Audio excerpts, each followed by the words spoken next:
Good morning guys.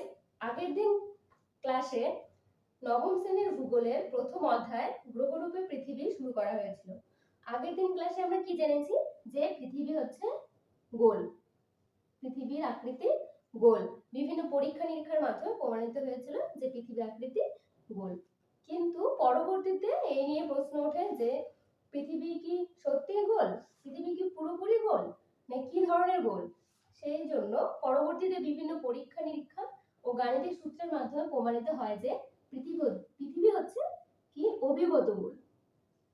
পৃথিবী পুরোপুরি গোল নয়, পৃথিবী হচ্ছে অভিগত গোল।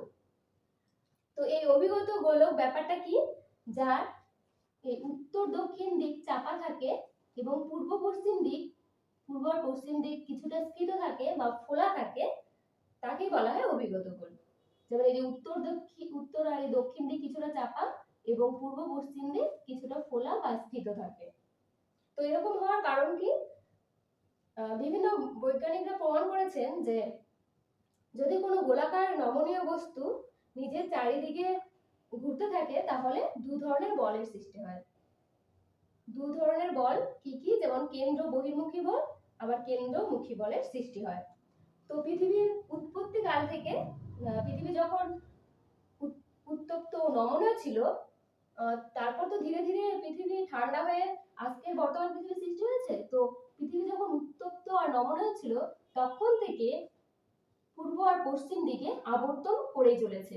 তো এই যে পূর্ব পশ্চিমে আবর্তন করে চলেছে, এর ফলে দু ধরনের বলের সৃষ্টি হয়। একটি হচ্ছে কেন্দ্রমুখী বা একটা হচ্ছে কেন্দ্র বহির্মুখী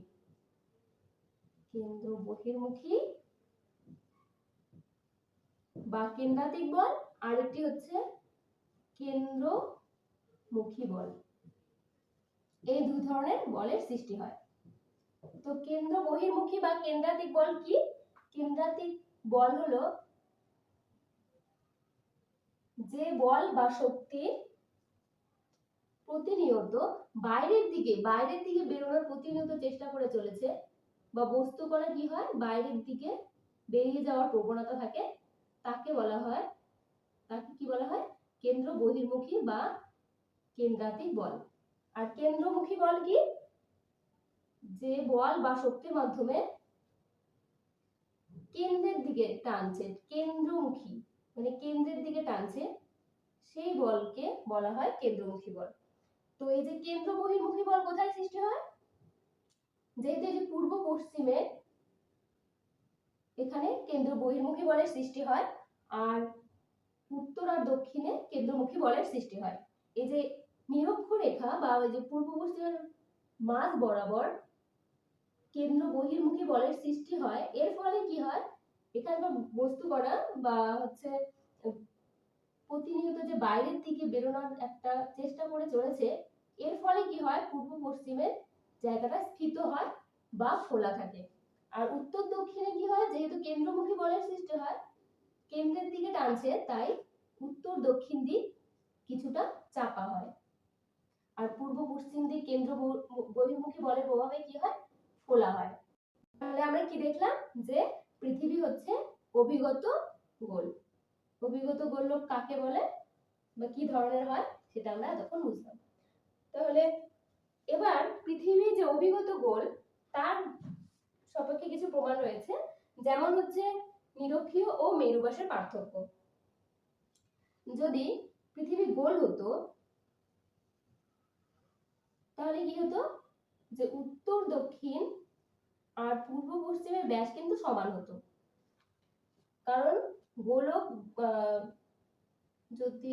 রূপে যদি পৃথিবী দেখা যেত তাহলে কি হতো, যে উত্তর দক্ষিণ আর পূর্ব পশ্চিমের যে ব্যাস সমান হতো, যে দিক থেকেই টানা হোক না কেন ব্যাস সমান হতো। কিন্তু যেহেতু অভিগত গোলক, তাই জন্য পৃথিবীর উত্তর দক্ষিণের ব্যাস আর পূর্ব পশ্চিমের ব্যাস কিন্তু আলাদা। নিরক্ষীয় ব্যাস, পূর্ব পশ্চিম হচ্ছে নিরক্ষীয় ব্যাস আর উত্তর দক্ষিণে হচ্ছে মেরু ব্যাসের মধ্যে পার্থক্য দেখা যায়। নিরক্ষীয় ব্যাস কত? নিরক্ষীয় ব্যাস হচ্ছে 12,700 57 কিমি।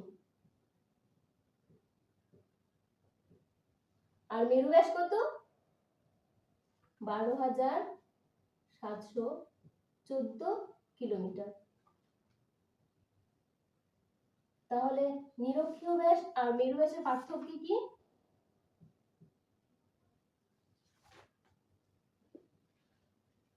তাহলে আমরা কি দেখব যে নিরক্ষীয় ব্যাস আর মেরু ব্যাসের পার্থক্য কত? 43 কিলোমিটার।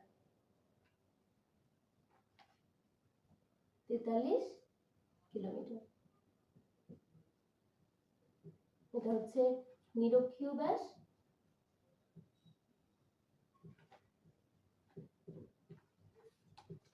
আর এটা হচ্ছে মেরু ব্যাস। যেহেতু অভিগত গোলক, পৃথিবী যেহেতু অভিগত গোলক, তাই উত্তর দক্ষিণে বা মেরু ব্যাস হচ্ছে মেরু ব্যাস আর নিরক্ষীয় ব্যাস পূর্ব পশ্চিমে দুটোই আলাদা। নিরক্ষীয় ব্যাস কত? 12,757 কিলোমিটার আর মেরু ব্যাস কত? 12,714 কিলোমিটার। তাহলে কত পার্থক্য? কত? 43 কিলোমিটার। এরপর আমরা দেখে নিচ্ছি যে বস্তুর ওজনের পার্থক্য। বিভিন্ন অঞ্চলের ওজন কিন্তু বিভিন্ন রকম হয়, সমান হয় না।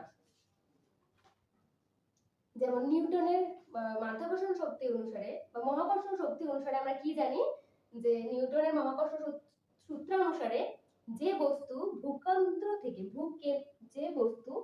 ভূকেন্দ্র থেকে যত কাছে থাকবে তার উপর মাধ্যাকর্ষণ শক্তি বেশি থাকবে, আর যে বস্তু ভূকেন্দ্র থেকে যত দূরে থাকবে তার মাধ্যাকর্ষণ শক্তি কিন্তু তত কম হবে।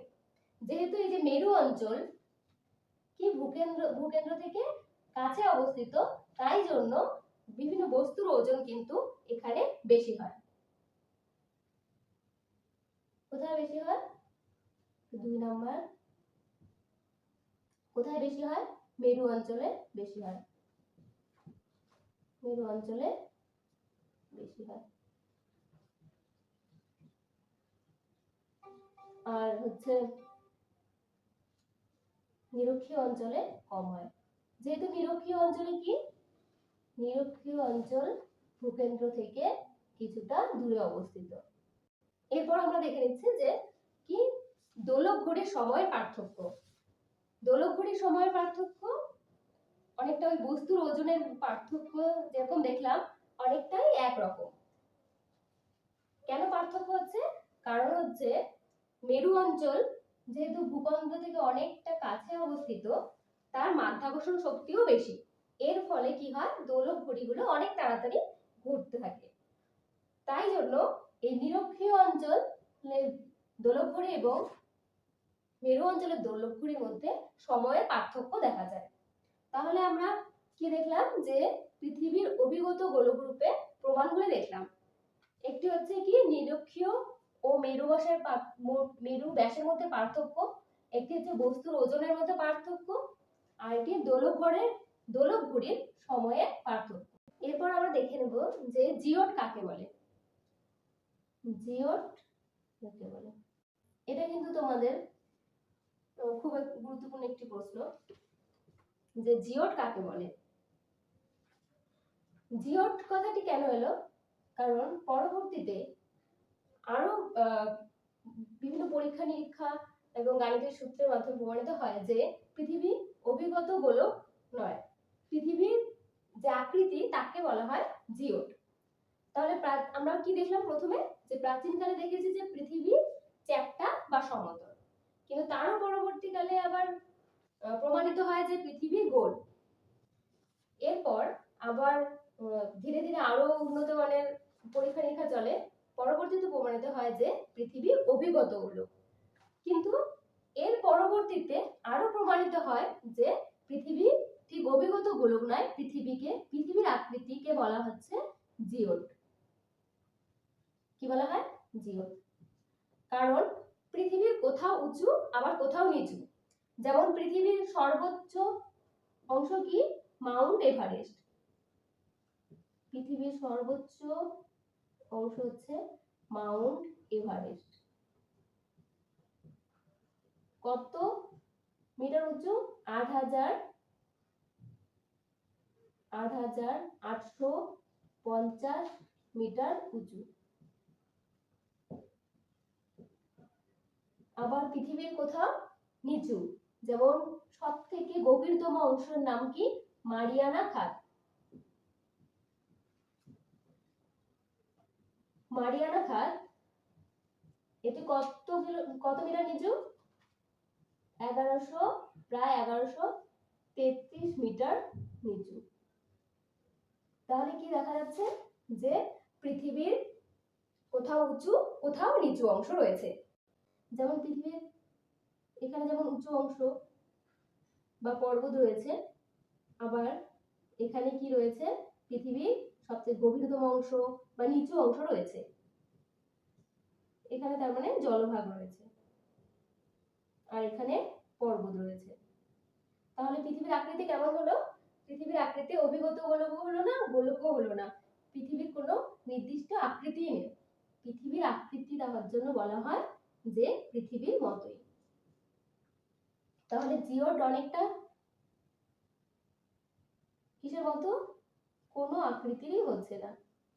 জিওড বলতে এই জন্য পৃথিবীর আকৃতি পৃথিবীর মতোই বলা হয়, কারণ পৃথিবীর কোথাও উঁচু অংশ রয়েছে, কোথাও নিচু অংশ রয়েছে, এই জন্য পৃথিবীর আকৃতি কোনো কিছুর সাথে মেলে না। অভিগত গোলকও বলতে পারবো না, আবার হচ্ছে গোল তাও বলতে পারবো না। এই জন্য পৃথিবীর আকৃতির যেহেতু নির্দিষ্ট কোনো আকার দেওয়া যায় না, সেই জন্য এই টার্মটির সৃষ্টি হয়েছে যে জিওড। আজকের ক্লাস এতটুকুই থাকলো। তোমাদের যদি কোনো অসুবিধা হয়ে থাকে, কোনো বুঝতে প্রবলেম হয়ে থাকে, তাহলে তোমরা কমেন্ট সেকশনে জানিয়ে দেবে, আমি বোঝানোর চেষ্টা করব। আর তোমরা আমার চ্যানেলটিকে সাবস্ক্রাইব করে পাশে থাকবে।